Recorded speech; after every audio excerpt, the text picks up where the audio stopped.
Well, hey man, how about we jump on into some of the meatier bits, Sure, would love to. um, and spend, the next period of time chatting about various aspects of mental health that I think you and I share some overlaps on, and at a minimum, a mutual interest in. And I was listening to a conversation that you had on the Finding Mastery podcast, and in it you said, quote, about 6 years ago, around the time I was diagnosed with post traumatic stress disorder, I found that a commitment to service was a way to find happiness and healing. I'd like to start there and love to hear more about what that meant for you. What a wonderful place to start. Um, I, I, I've discovered, just going straight into the meat of the matter, that service is my path to happiness. That's how I heal. And really what that comes down to is finding meaningful activity in my life that's progress oriented, that has a set of goals that leads me to, feel like I'm accomplishing something, both in the short term, and also in the longer term, around helping people find connection, helping people learn about themselves, and ultimately, I hope, provide the necessary materials, curricula, so forth, to help people in turn heal. So, Yeah. Yeah. yeah. It's been a recent revelation for me as well. Yeah, I was similarly diagnosed with complex PTSD in the past, stemming from just the difficulties and the some of the chaos surrounding my early childhood experiences. And yeah, the last few years has been a nearly complete focus on my part to heal. And yeah, I told my family, and I don't know if it scared them or not, but I looked at my dad very sternly and I said, I will rewire my brain, and I'm not going to stop until I figure out how to do that. Because I just didn't want to feel the way I felt day to day anymore. Just that low level and sometimes high level sense of fear and uncertainty and terror, and the physical manifestations of all that, the psychological manifestations of all that. And so I did a lot of work to dive into the old trauma, to try and train my mind on new habits and behaviors, to develop an intellectual understanding of trauma and diagnoses like PTSD. Um, and all that was helpful. But at the end of the day, the phase that I'm at in my work now is less about looking backward and trying to heal from the things that were painful in the past. And now it's more about looking forward and sort of crafting a new internal narrative of sorts, a sort of new sense of identity that is built around service to others. And that's sort of how I've come to sort of connect the service related work and how good that feels to my broader process around trying to heal from prior emotional pain. Is that at the core of my old emotional pain was some shame, and at a minimum, some sense of a low self-worth. And by doing,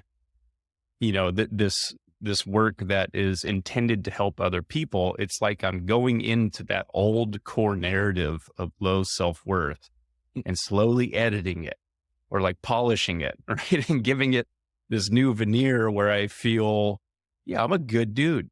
Yeah. And I love that that. goes a long way, right? Yeah, I share a similar pathos. Um, for me, I had low self-esteem, and I thought it was selfish to look inward and focus on elements relating to healing myself and so forth, because I was generally of the orientation, hey, other people have things going on that's generally maybe more intense, more traumatic, more what have you. And so, let's focus on what they're dealing with and try to show up, and I'll be fine. I don't need to worry about whatever it is that I'm dealing with. And the thing about it is, I conflated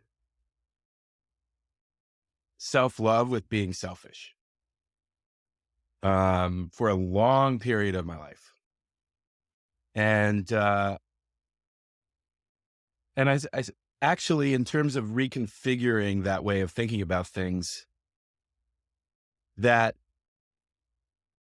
loving oneself, that orienting around a personal appreciation and understanding one's own capacity to love not only oneself, but others, and using that as a foundation, then enables you to be of better service, right? And for me,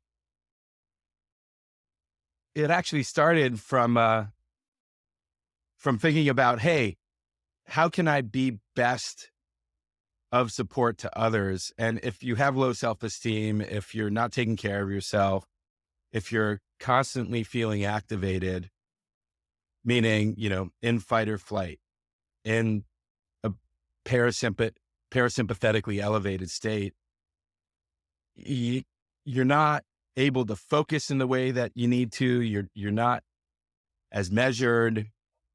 So there's kind of and I tend to intellectualize things in these type of circumstances, but in doing so, I realized you can really maximize your output of being of service, which in turn leads to, a positive feedback loop around being happy through first loving yourself, loving who you are as a person and your capability of just finding opportunities to be appreciative and grateful of oneself, one situation, and also the people around you, the community.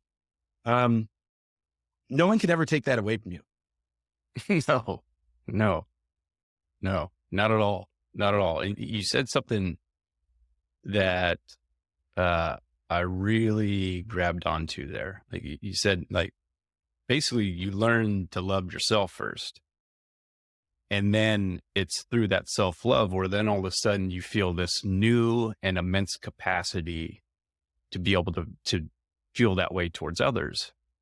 And what's interesting is I was reading about Tibetan Buddhism in particular, and some of the beliefs and methodologies behind it, or just the core pillars of the philosophy. And one of the sections I was reading sort of asked the question, what is the root of happiness? Basically, how do you become happy?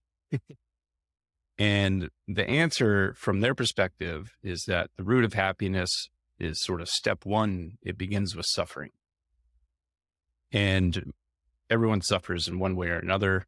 And we could argue all day about the relativism of suffering and how some people suffer less or more. But like, the point is, like, we will suffer at first. And sometimes that suffering becomes so great that then we move to sort of step two, which is we seek the truth of our suffering in order to find a way out of the suffering.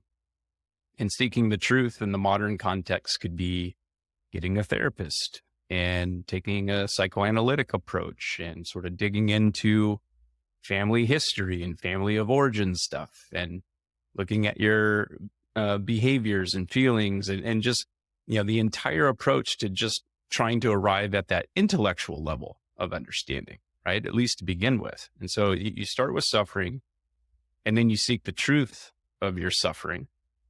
And then it's through the process of seeking the truth of your suffering, where eventually when you discover the root of it, when you find the truth, you realize, it's not entirely my fault.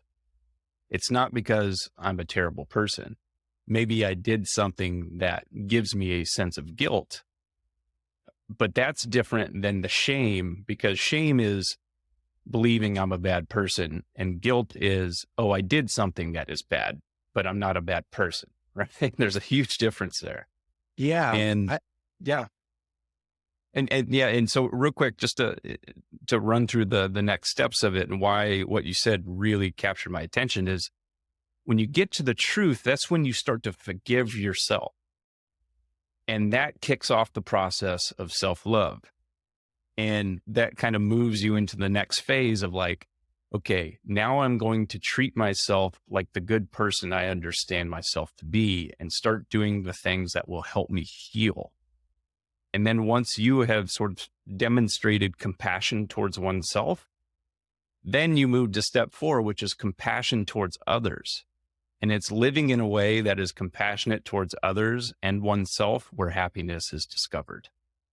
And so it's just like, it's fascinating, because when I read this, and this is thousands of years old, but then when I apply it, looking at a lot of the frameworks that are at the center of, say, addiction recovery centers, or even just the psychotherapeutic method as a whole, it's almost as if this is another scenario of sort of modern science and literature catching up to ancient wisdom and realizing like, oh shit, these people had it figured out a whole long, right?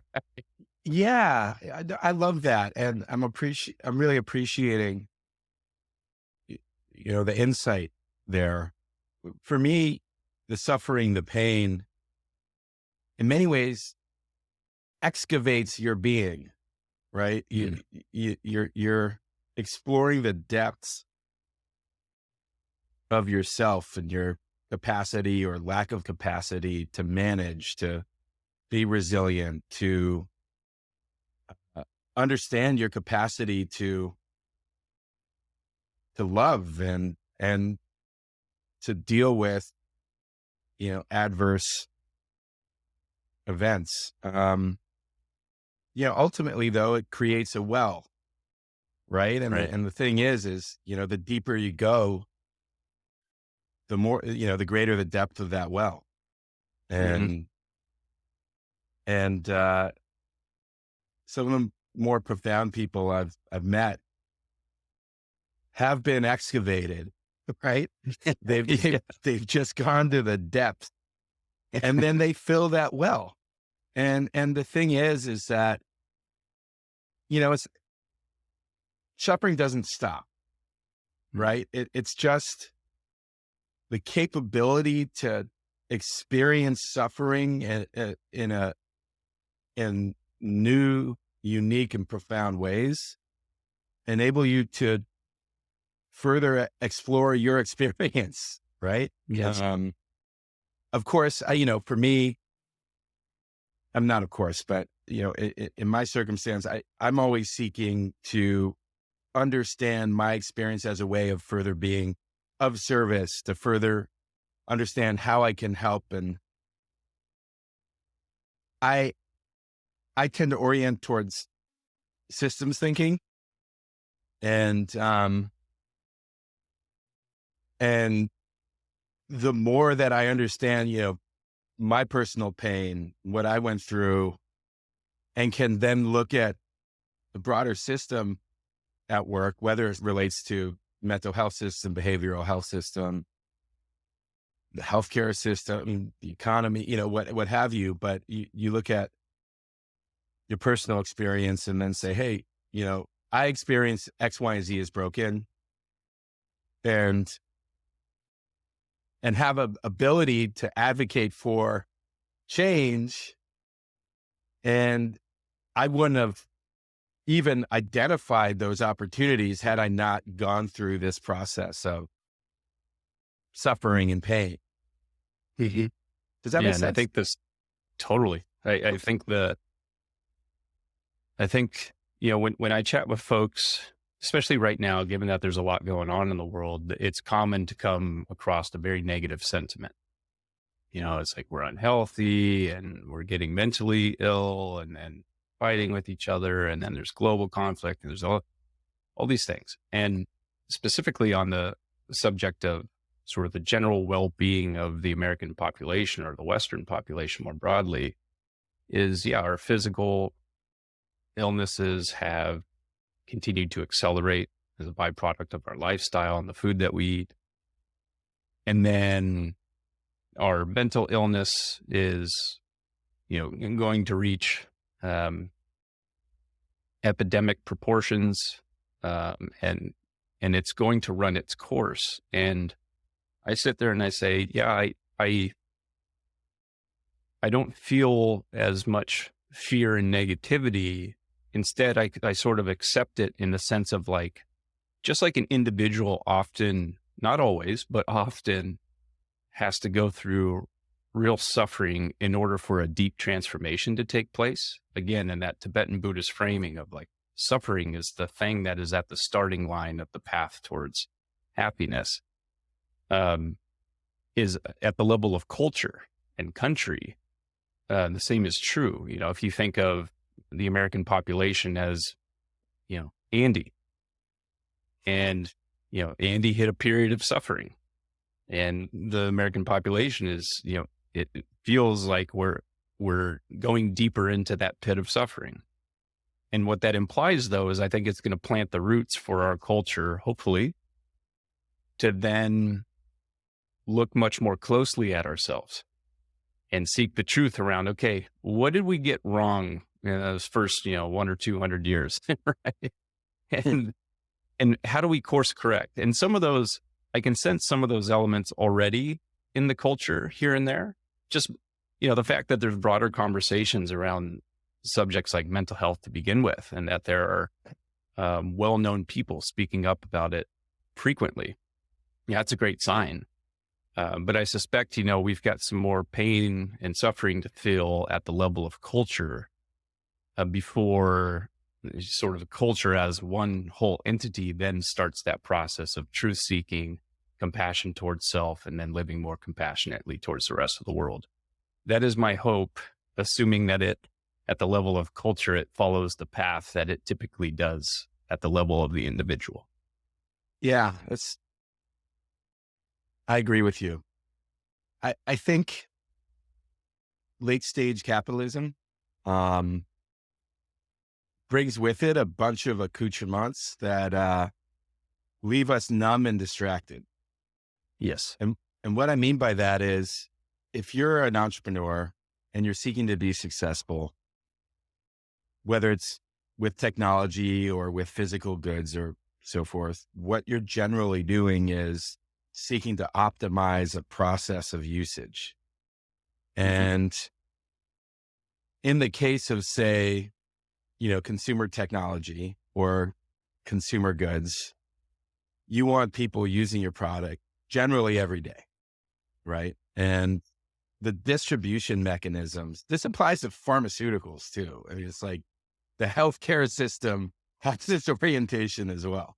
Oh yeah. From potato chips to porn, everything right. in between. It's designed for that. It's a quest for daily active users, right? And it's just the nature of capitalism, right? And the challenge with that is the mechanisms of distribution have gotten really, really sharp in terms of reaching people at all moments of the day. And as an extension of that, whether it involves learning to establish, machine learning to establish better targeting, meaning, services that are tailored to your preferences, products that are potentially marketed to you at the exact right time and so forth. It creates a situation where we're consuming potentially consciously, but not really mindfully, right? And the direct result of that is often we're numb and distracted and not thinking about how we can mindfully, go about our lives, go about the day, really thinking about how we're spending time to be in service of ourselves, right? Um, and I'm a culprit too. I have found myself now. I consume news on TikTok. I've been literally consuming content relating to the Ukraine war exclusively on TikTok. I don't use other news sources. Mm-hmm.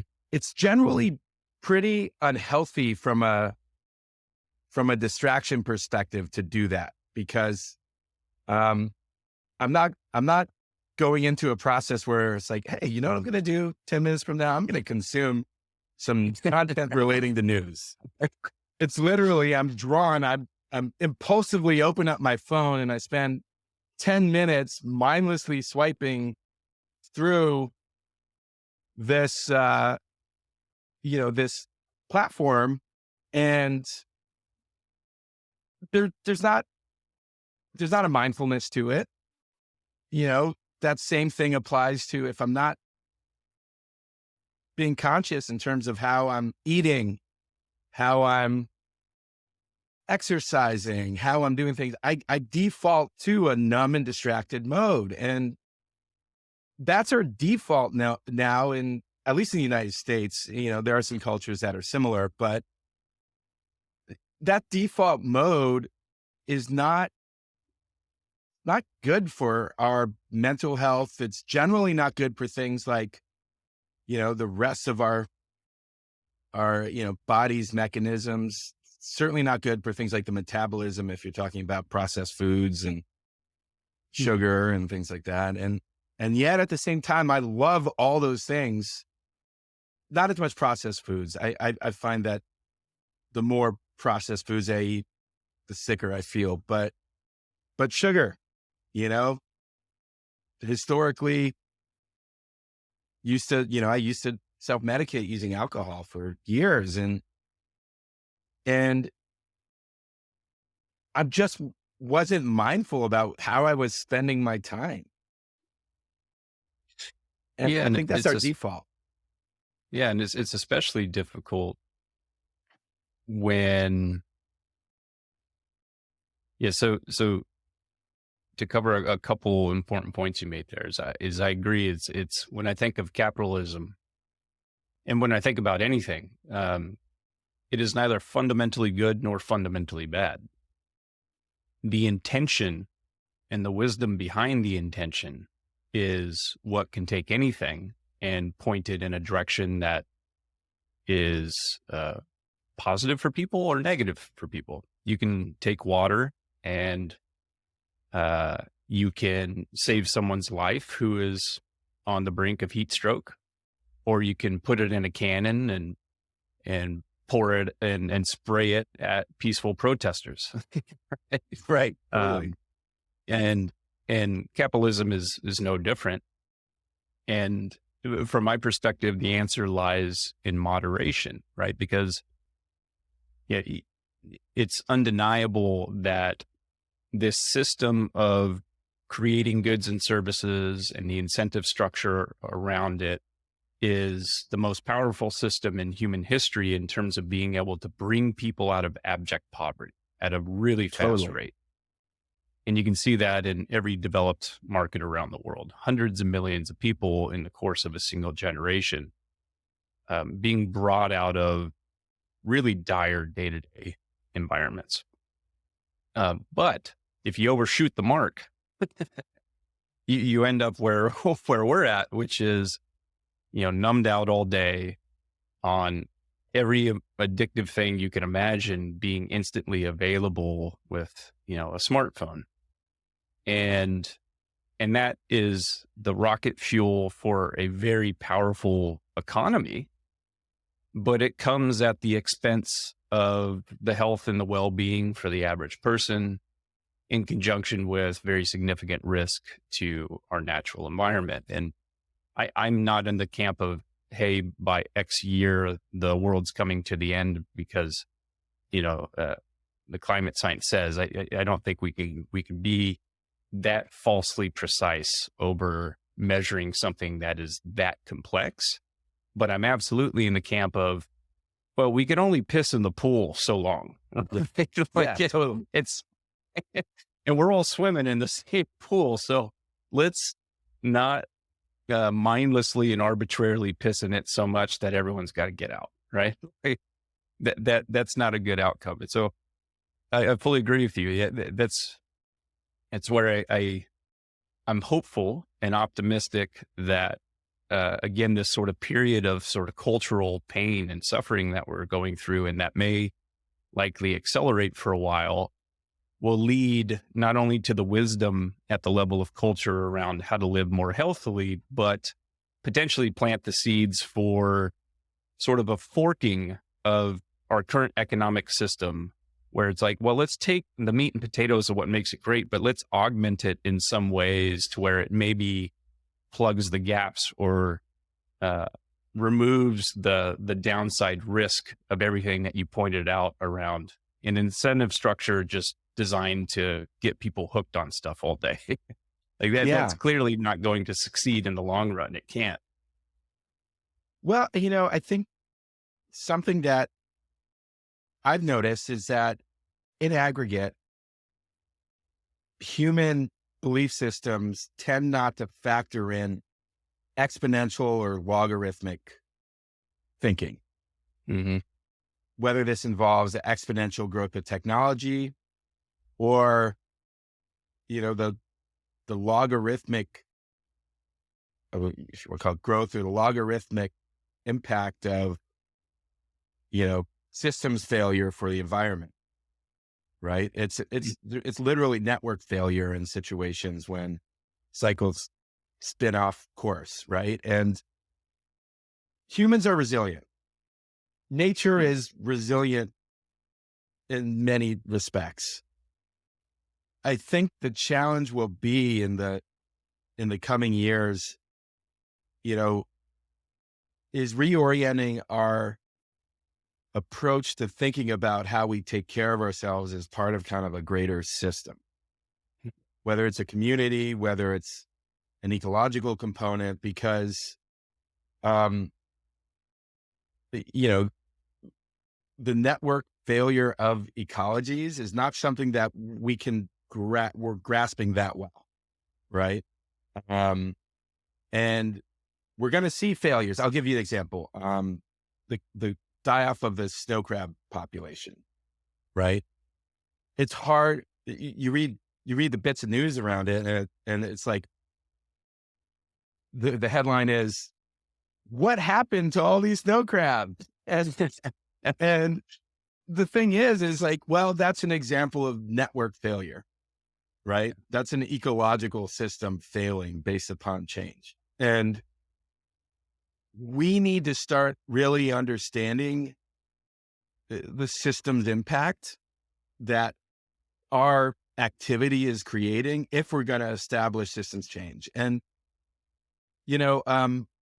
most of my focus at this time is around mental health, behavioral health systems.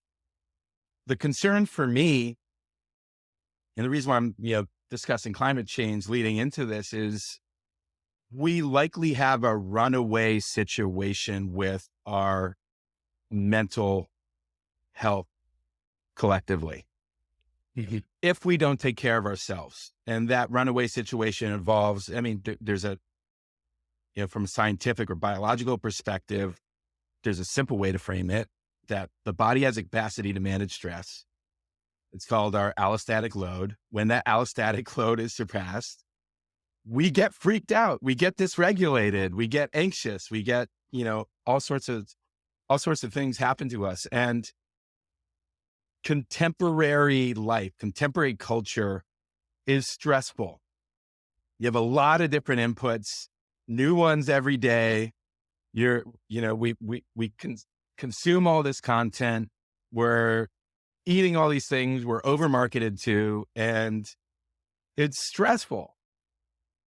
And, our stress loads being surpassed consistently lead to things like addiction, to manage, to cope, lead to dysregulation. There's in terms of the epidemic occurring with crisis situations with mental health. There's also data showing the past 20 years, suicide has increased significantly. And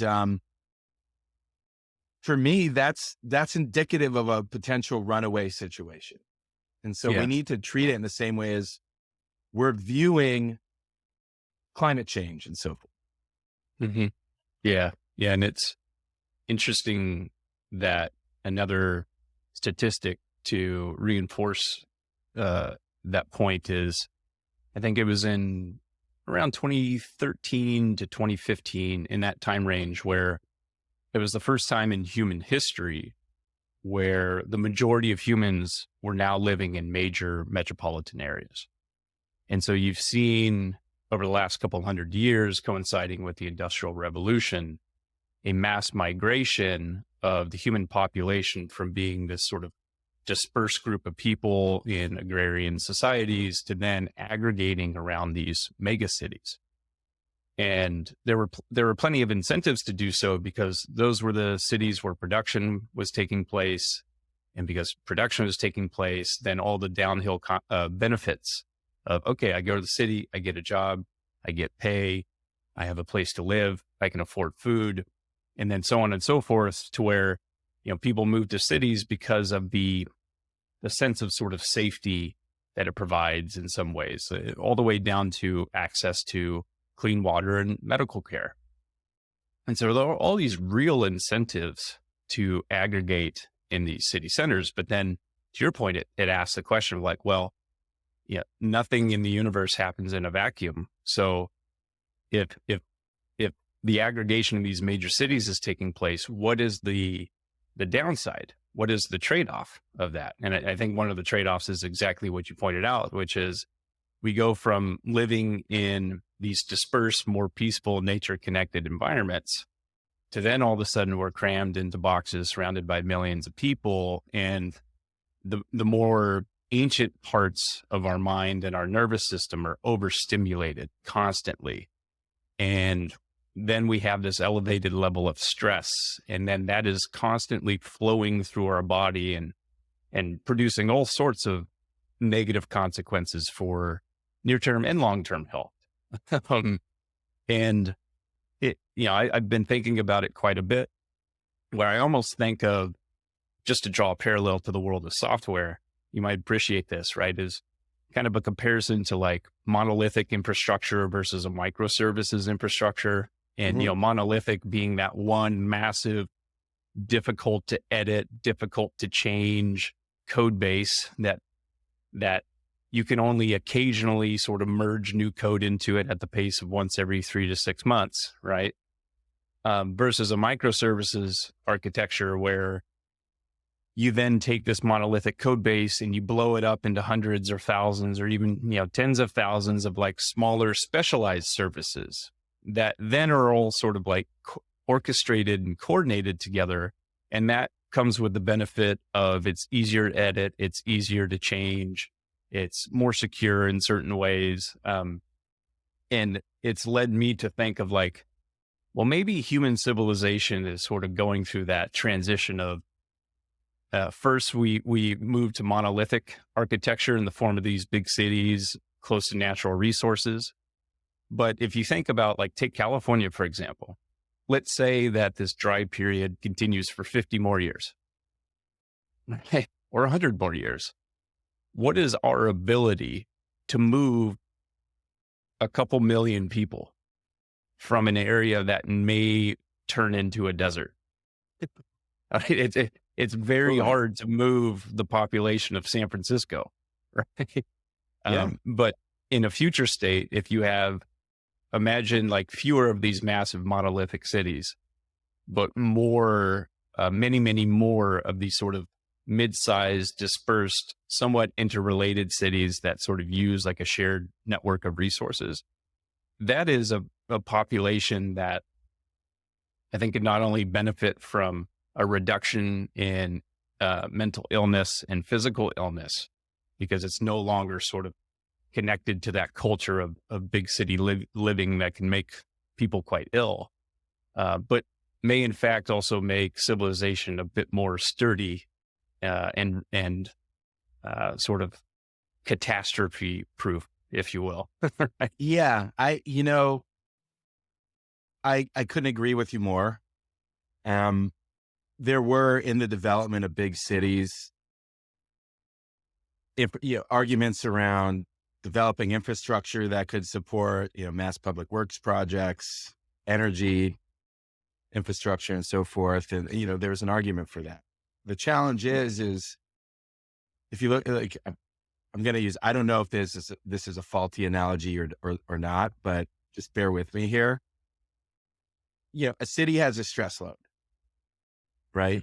When it's surpassed, it kind of spins off and, you lose lack of critical services. It, suddenly the core personnel that, service the city are no longer able to be supported and so forth and so on. And it leads to kind of a challenging effect where, a city suddenly doesn't become livable in the way that you'd want it to be.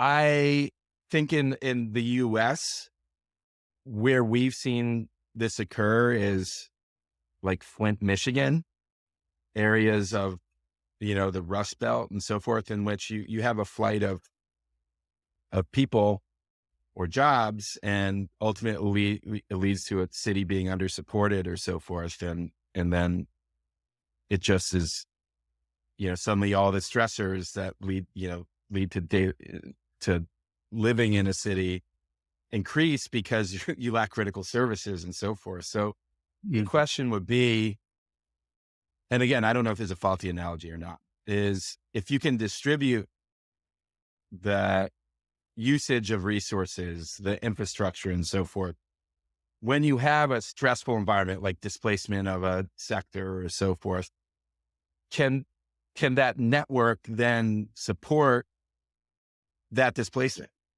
Right.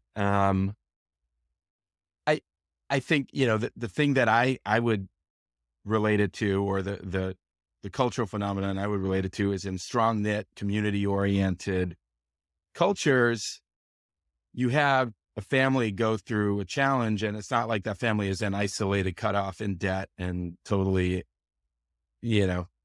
potentially in a situation where they're looking at being unhoused or entering some sort of social services system. Instead, in the community-based cultures, it's about sharing, pooling resources to ensure that, people can get through a challenging time, a family can get through a challenging time, and then ultimately get back on their feet. And again, I don't know if this is a analogy that holds water or not, but I think that we need to take more of an orientation around community-based care, from a mental health perspective, and really look at kind of the collective mental health of a community, in terms of, we're only as strong as the people who are suffering in it. And, and there are ways to look at that. Of course, I'm a big advocate for data and, ML enablement and so forth. But with the lens that we're looking at a runaway situation, I think we need to really, to your point around microservices versus monolithic infrastructure, really reevaluate how our care system is supporting people and how it's truly supporting people. Like, what are the, beyond just this person is in crisis and now they're no longer in crisis, but actually looking at this person has a baseline state and what do we need to do to get that person thriving? Right. Yeah. So I know them throwing a lot out there, but I think it's all salient to this issue that we're dealing with collectively as a culture. Yeah. And just like we experience at the individual level, when we're at a state of internal disharmony, then our external world reflects that. If I'm a mess internally, emotionally, and psychologically, you're going to walk into my house and you're going to see that. There's going to be stuff everywhere. Maybe the dishes aren't done. My hygiene is suffering. And the same is true at the level of culture. So everything you said and that we talked about on this fun tangent of, sort of the design of civilization in the future, like that external world is going to be a reflection of how we feel internally. And so at the end of the day, we have to find a way to heal on the inside first, and then the outside results will follow. That said, just to sort of bring it back to the work that you're doing in the world of mental health. Like you're a busy guy, you got a lot going on. So fill me in on like, what are, if you had 8 feet, you'd have 8 feet in 8 different pots. Like what are all the things that you're doing right now? Well, the first thing is seeking to take care of myself so that I can do all these things. And my family. I have a 3-year-old and a 1-year-old, a 3-year-old boy, a 1-year-old girl, and my wife, who is their mother. We're very focused on ensuring that we can be clear and focused around taking care of our mental health so that we can show up for them. But on the daily activity and advocacy side,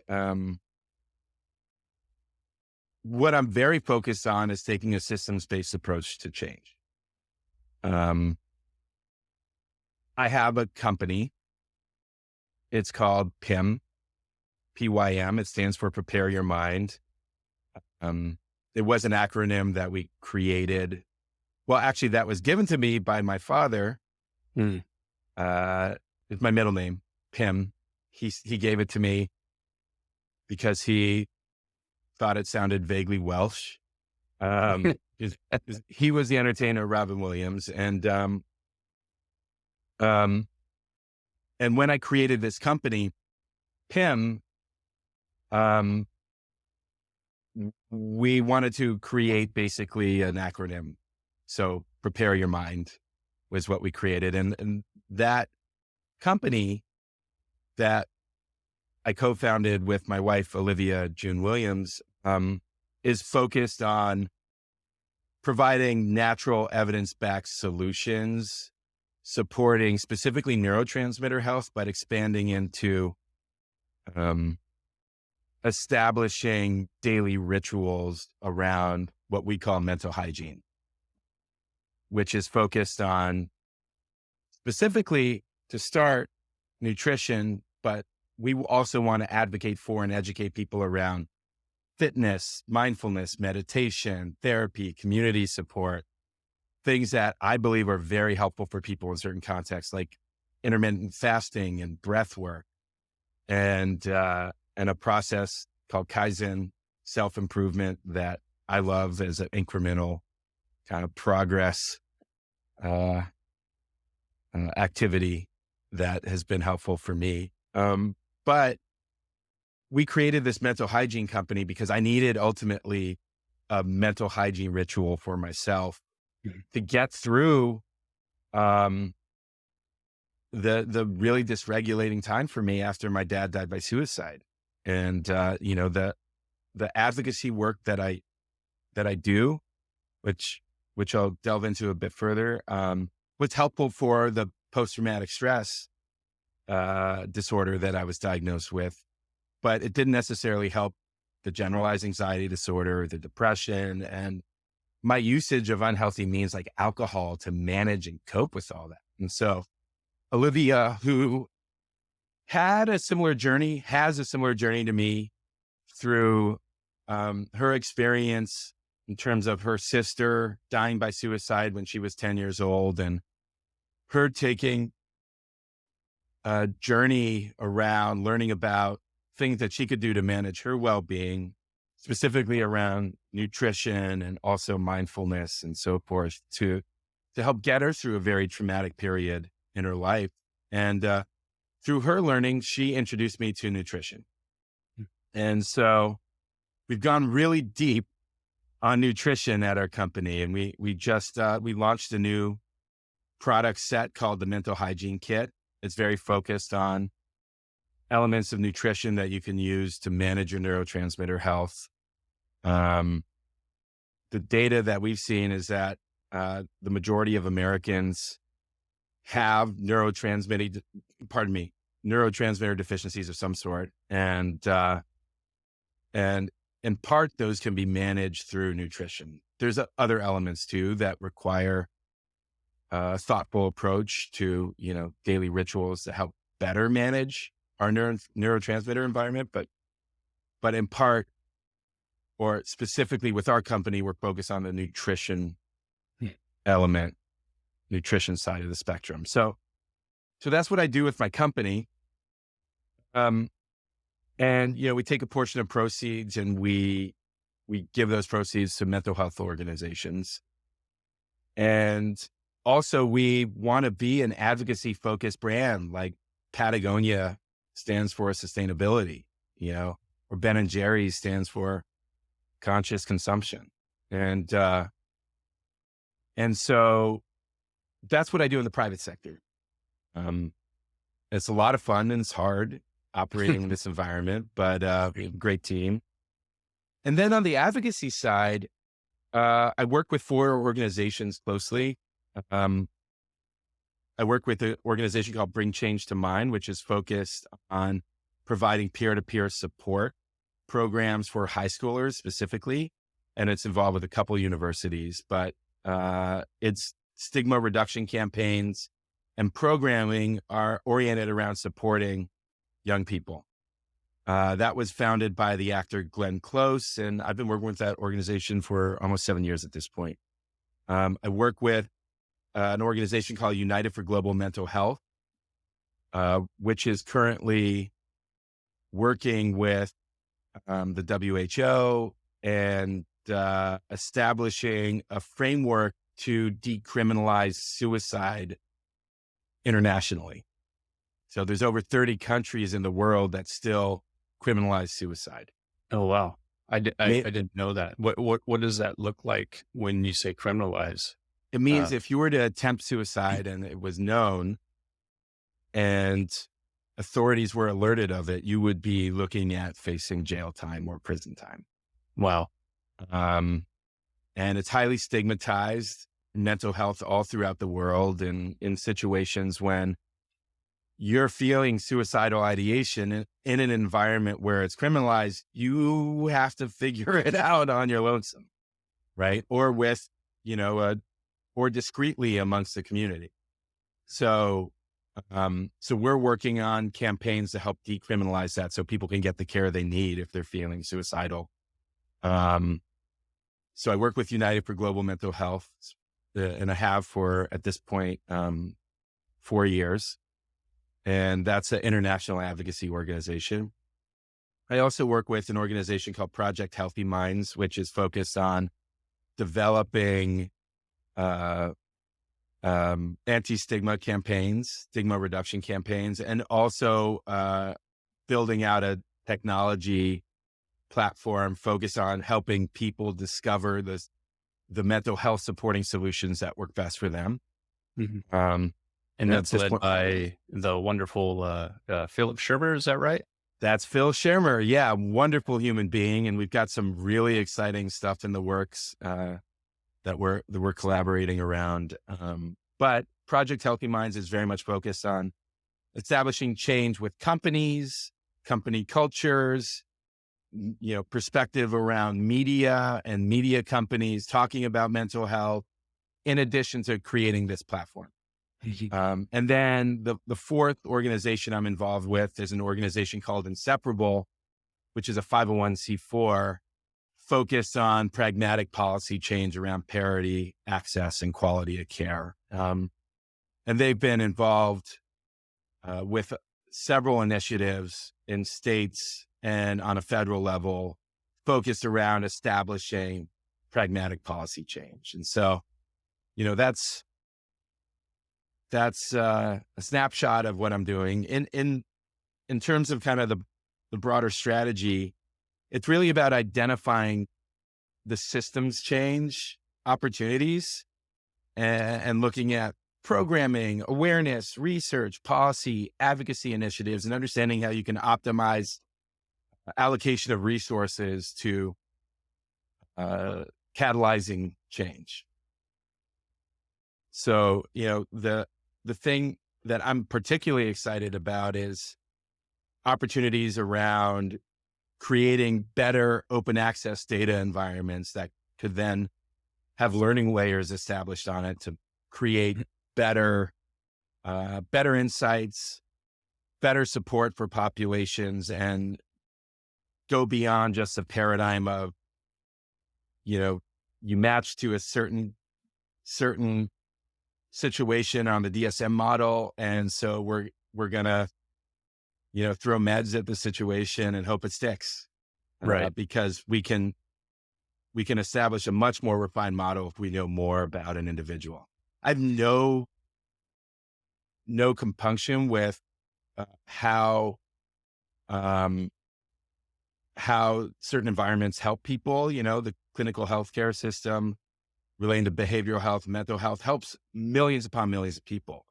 It's just not as efficient a system as it could be. We can create,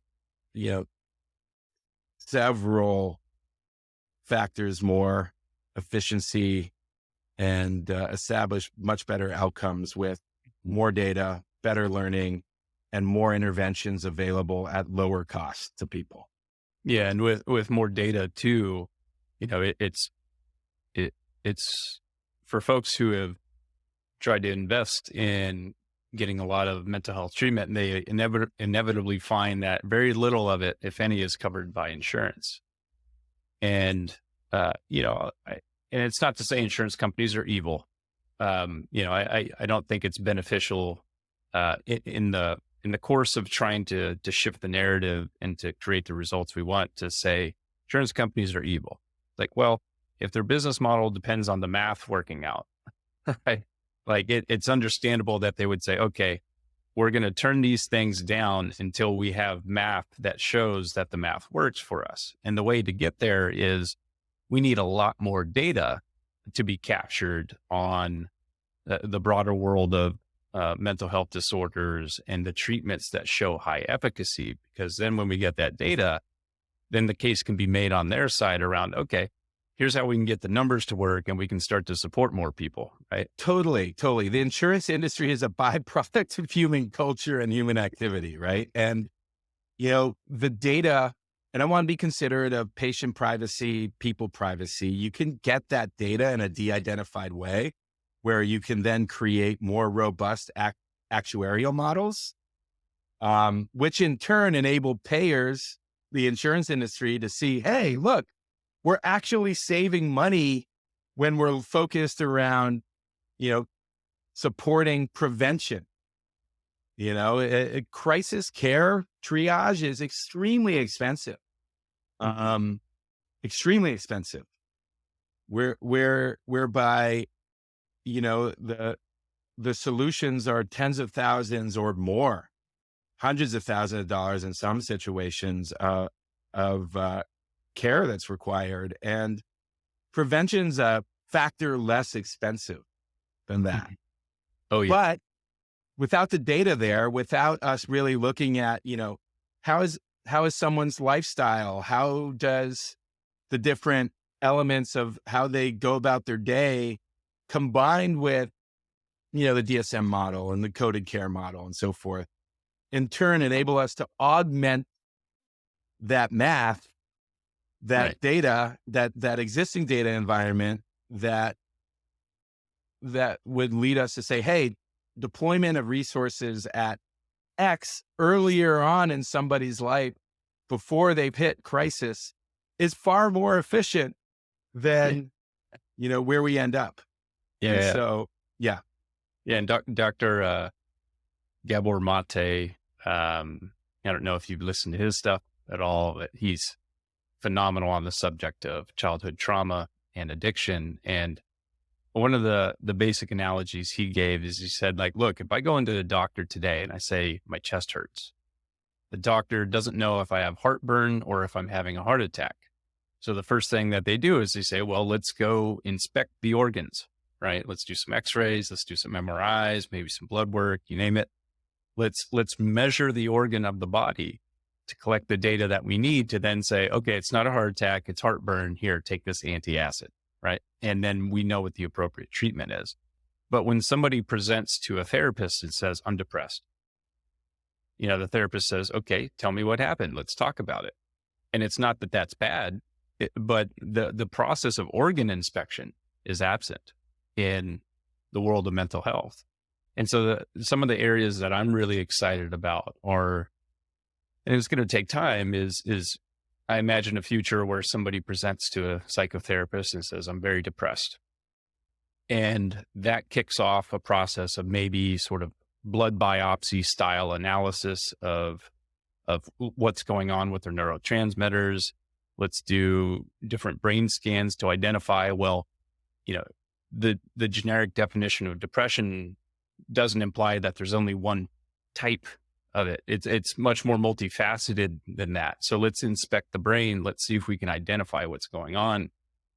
And then combine that with the existing protocols that we now have today, plus some new methods in the future. And I can see a path towards, for example, with PTSD, where instead of us being successful in taking somebody from a clinical to a subclinical level in, 5 to 20% of cases, I can see a path in the future where 90% of the time we can not entirely cure, but resolve it enough to where the person can go about regular life again. And that's really exciting. But it begins with, I think, the organ inspection, which gives the data, which then feeds the rest of the system to improve outcomes and care and insurance coverage and so on.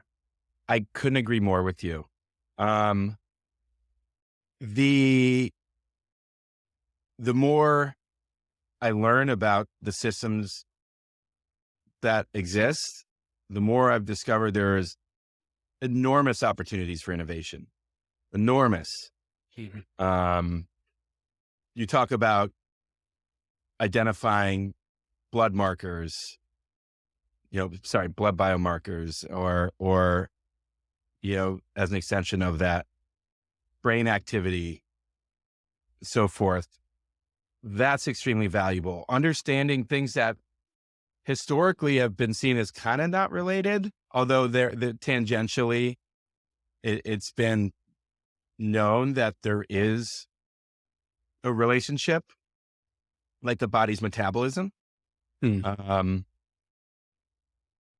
now know that if you're pre-diabetic or diabetic and you take mood stabilizers, they're going to impact your body's metabolism and not be as effective as well. And so, there's a mechanism relating to, our body's metabolism and mental health. There's a center at Stanford that was just created recently in the scope of kind of the history of Stanford, but it's been around for a bit, called the Metabolic Psychiatry Center. And they're looking at the relationship between the body's metabolism and our mental health. But, there's a relationship between obesity and mental health and, our different levels and capability to filter toxins and manage our neurotransmitter environments and so forth are different from person to person. And the more that we understand how that environment ultimately combined with better context, say, job transition, relationship change, fight with family, all these types of things can lead to very dysregulative events, ultimately can catalyze episodes of self-medicating and addiction and so forth. If we have the context of one's personal life combined with, the diagnostics, whether they involve kind of, our blood biomarkers or neurotransmitter assays. So I have an issue with neurotransmitter tests specifically. urinalysis and blood assays can be super variable. So the way to get proper neurotransmitter data is through spinal taps. And, that's not necessarily the, Yeah. yeah. And so, anyone listening, if you can create a better neurotransmitter test, that would be of a ton of value to the mental health care world. But yeah, I couldn't agree with you more. We need better context. And with that better context, you can refine and establish an integrated care model. Also, the other thing I want to bring up is we're very oriented around point care as a culture. Point care being, take this and call me in the morning, right? Versus engage in this intervention. It could be a pharmaceutical intervention, could be a psychedelic intervention, what have you. And then meet with this person, whether it's a psychotherapist or a psychiatrist or so forth, and they'll work with you over a period of time to help establish and manage better outcomes. The challenge is in a lot of circumstances, and you brought up the reimbursement consideration. In many situations, therapy is not accessible for people. Generally, it's unaffordable for about 90% of the American population. There are environments where it's reimbursable and so forth, but it needs to be way better. Generally, whether it's in network or out of network, generally reimbursement is only for a portion of therapy. And so it's not affordable in many circumstances, but we need to establish a culture of integrated care, meaning, getting people on board with, whether they're companies or people who run companies, or payers or so forth, on board with, a reimbursable model around integrated care.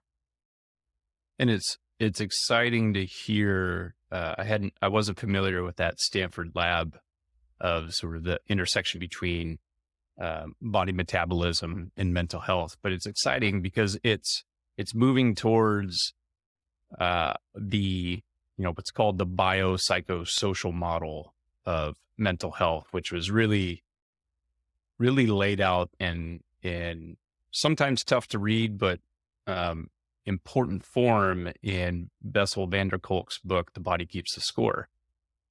And because the core point he was making was that the dated model of mental health as a neurotransmitter, just a chemical imbalance, is a drastic oversimplification. And it implies that the brain is separate from the body, when in fact they're all one integrated unit. And it also implies that not only is the brain separate from the body, but the brain and body is separate from its environment, which is also a major misunderstanding of the interrelated role of environment, experiences in those environments, the body and the mind as one singular approach to that comprehensive mode of care. And that's where it'll be interesting, because today, I've heard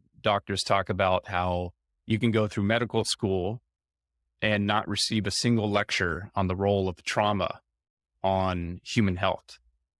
And in Canada, I think it was in Canada, when they did the adverse childhood experiences study, where they took a large population of kids, I think it was above 10,000. And then imagine saying, like, let's have a whole list of what we can consider adverse experiences for a kid. The parents get divorced, loss of a parent, bullying, you name it. And then for these kids, let's sort of mark these adverse experiences they had. And then let's look at down the road, let's look longitudinally at the healthcare issues that they have. And let's just see if there's a correlation. It doesn't prove any causation. Not that I'm Right. aware of, there Right. might've been additional studies on top of that, but just look at the relationship. And I remember finding it fascinating that, when I was 5 or 6, I still remember going to the doctor, and that's when I was diagnosed with asthma. And then interestingly, I looked at the ACE studies and all the fields. And for the fields that I sort of checked, kids were about 50 times more likely to develop some sort of respiratory illness like asthma. And so it begs the question, at least through the correlation, it begs the question of, for the stressful environment that I grew up in, and potentially for the stressful environment that I was in, even in the womb, when my mom, she was manic bipolar and she had very serious mental health issues. Her own body was flooded with this cocktail of stress, and that was making its way, in vivo into me, or in vitro. Is that the right word? I think so. And then, Sure. so long story short, I sit there and think, like, contrary to what doctors always said of, oh yeah, it's just the air here in California. I think there's a much, much, much higher probability that my asthma is actually oriented in stress-related early childhood experiences. And it's a byproduct of my nervous system reacting in some abnormal way. And so anyhow, that's a long way of saying that I'm excited to see that universities like Stanford are doing those more integrated, multivariable approaches to researching mental health, because I think it's inevitable that we find an overwhelming amount of proof that the vast majority of even physical illnesses that we experience have a basis in difficult experiences that created lasting influences on the nervous system in the brain of a patient, which then influences the overall health of the organism. It's all one integrated experience. You're speaking my language. The thing I found fascinating, and there was recently a study out of Stanford. I just came from the Stanford Innovation and Mental Healthcare Summit, so I've got lots of Stanford tidbits for you. Please send me an invite next time. Yeah, we got to get you involved. I'll connect you with the folks. They're wonderful, and I think there'd be so much for you to speak about with them. There was a study recently done around the work of this woman named Byron Katie, called The Work. Her framework is called The Work. And through that study, what was discovered was there was actually, it's designed to help reframe, establish new ways of thinking about yourself and your relationship to things like resentment and anger and frustration and guilt and so forth. And through that study, they took, blood assays and measured metabolomics and lipodomics, metabolomics, and all sorts of other measures to determine, along with applying, classic forms of measurement of mental health state. And over the course of time, they measured improvement and progress. And what they discovered was that there was material improvement around, all these biomarkers relating to, indicating how your body manages stress and ultimately your body's metabolism and so forth. And in addition to improvement along the spectrum of the classic mental health measuring models. And this is a framework, right? This is not, there's no ingestion of anything there. Yeah. It's a way in which you rejigger how you see the world, your relationships, and yourself in relation to the world. And it's shown to actually have a material impact around your well-being, your mental health state, but also, the measurements relating to your biomarkers and so forth. And so for me, I think there's a number of reasons why that's the case. Of course, they're all assumptions, but if your day-to-day stress level is reduced, you're not going to experience, oxidative stress environments, which in turn has shown over a long period of time can be devastating for your well-being and ultimately the rest of your organ health. I agree with you. The body and the brain and the mind are very interconnected with one another and should be seen as the same thing. Of course, we need to see it as elements of a system. But to see that a framework has a measurable impact on somebody's mental health outcome and ultimate, body biomarker levels, it is indicative of where we can go. Yeah, that's badass. I have to study that stuff. It's like just one little anecdote. When I moved I was, in Silicon Valley in the heart of it for about 13 years. And in September of 2020, I moved back to the little blue collar farming community that I'm now in, which is close to where I grew up. And coincidentally, at the time, I happened to be doing blood work because I was interested in trying to measure my own biomarkers. And I did blood work after I moved to the community I'm now in, which is much more calm and relaxing and away from the hustle and bustle. And my blood cortisol levels dropped by 30% within a month. And I sat there and I was like, I might have just added, I don't know, 5 more years to my life by doing just, that's exciting. And so much of the kind of informal coaching that I do with folks that I'm close to who are going through their own process of transformation and digging into their own mental well-being, the tendency for them is to think, okay, let me stay in my exact environment doing exactly what I'm doing, but let me try and supplement it with, maybe an SSRI here and maybe a little meditation in the morning and so on and so forth. And I say like, hey, that's your choice. At the end of the day, you get to define what your life goal is. And that those things that you sort of sprinkle around the life that you have right now may help give you a bit more stability and resiliency. But for some folks, they realize like, the real lasting change that I want, the significant shift in my subjective sense of well-being, it's going to require, to use your language, a system level change to how I'm living. That's where the big results come from.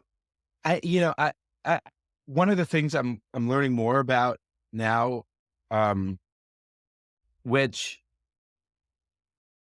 I'm very excited about, is the field of psychedelic research, and how the studies around how psychedelics can positively impact folks and facilitate neuroplasticity, which in turn, with an integrated model, can help get people into new ways of thinking about systems, help augment my perspective around what I thought was kind of the most viable solution for me personally, because, I will ultimately be exploring psychedelic care, personally, for a number of reasons. But, historically, I always saw meditation as being the primary solution for encouraging neuroplasticity. And the thing that's extremely exciting for me is that whether it involves ingestion of compounds or simply sitting in a quiet place on your own and finding, a foundational approach to exploring meditation and seeing similar outcomes on both ends of the spectrum for me is extremely exciting because, on one end, you can do either.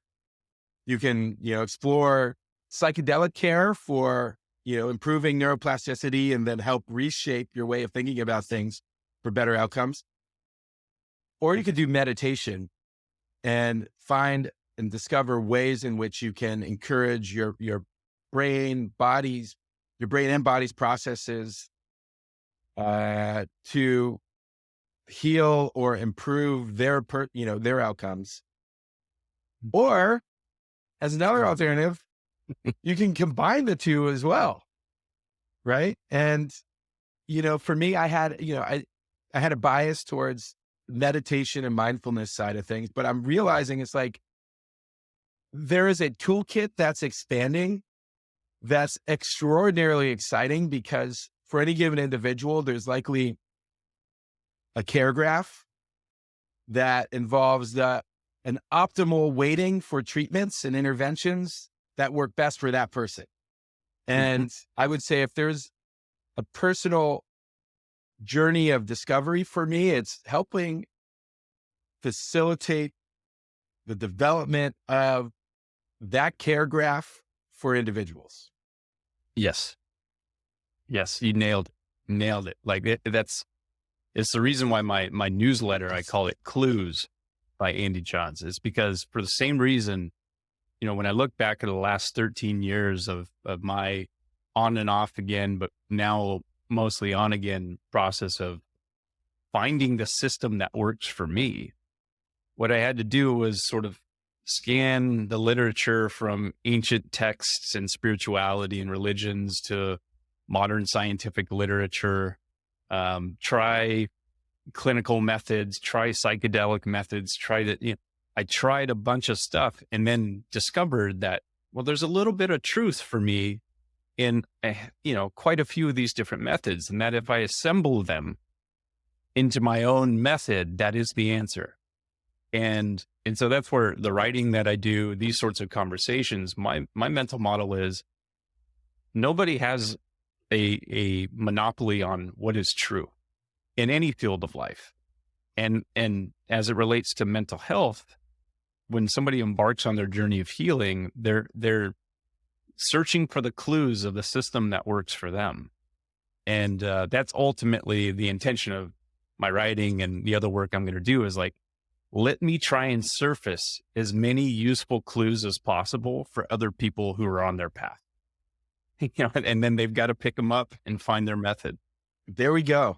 That's what it's all about. And the thing for me is if we're tying it back to, the first part of our conversation, we need to discover this about ourselves so then we can be of service to people, to humanity, to the environment, to whatever it is that's, we're best suited for. And that's what it's all about. Yeah. I coincidentally, I was in Thailand in September and I spent 2 weeks volunteering, just doing manual labor at an animal rescue where they rescue abused and animals and rehabilitate them. And there was one of the gentlemen who worked there. He was a local Thai farmer who also worked part-time at the sanctuary, and he was a practicing Buddhist. And he said, I interviewed him a little bit because I could tell. I was like, this guy's figured it out, just at his energy. And so I said, hey, you mind if we chat? And I asked you some questions. And he gave just a simple analogy. He said, look, everyone's trying to make it to Bangkok. The question is, can you find your own road there? And he's like, the trap that people fall into is they follow somebody else's road to Bangkok and it doesn't work. You got to find your own road there. And I loved it. I was like, that's perfect. I'm going to have to find a way to quote him. So yeah, there you did it. You did it.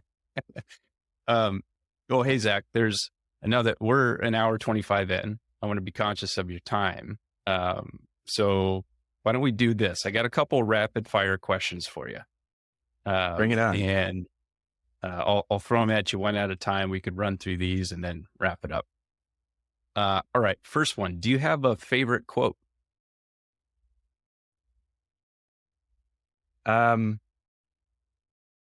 Yeah. Yeah. It's from my father. It's be kind always. It's great. That's great, man. I love that. My favorite one is, until the unconscious becomes conscious, it'll rule your life and you'll call it fate. Who said that? I think that was from Carl Jung. Love it. It was either Jung or, I'm drawing a blank on his name, his predecessor. But yeah, I remember when I first read that, it was early in my mental health journey, and I realized like, oh, that's exactly what's been happening to me. I love it. I love it. All right. Through your journey, next question, are there one or two books or resources that were particularly helpful for you that you would recommend to other people?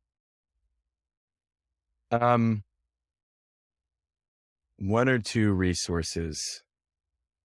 Yeah, I'm really loving Andy Dunn's book, Burn Rate. Mm-hmm.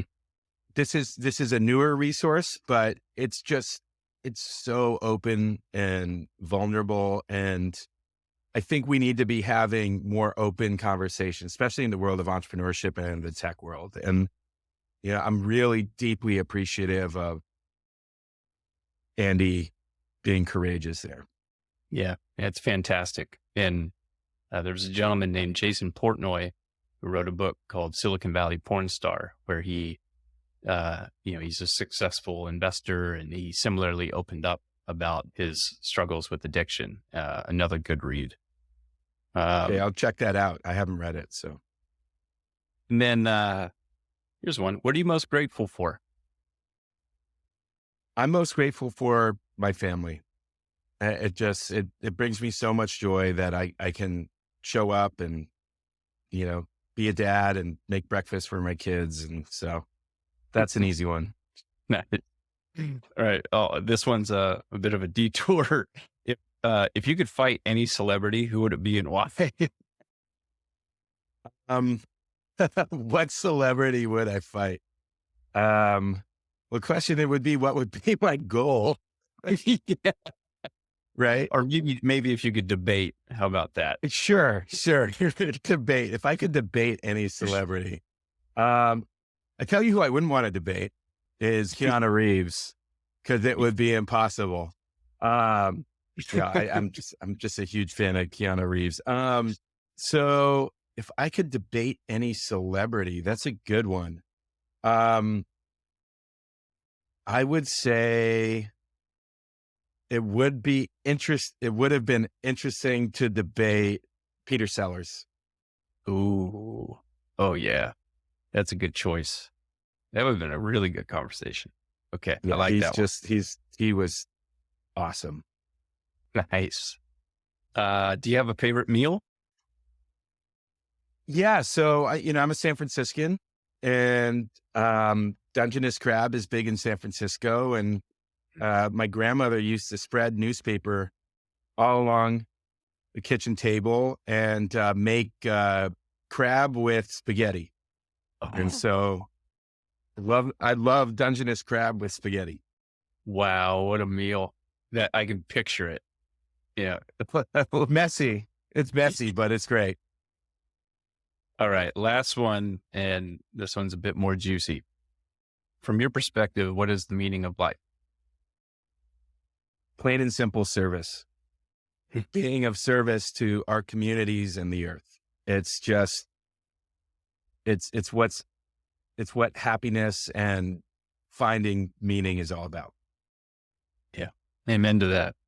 I agree. And with that said, I think this entire conversation has been a service to me and to as many listeners as will tune into this. So Thank you for that, man. It's been fantastic. And I'm sure that we'll cross paths in the future again.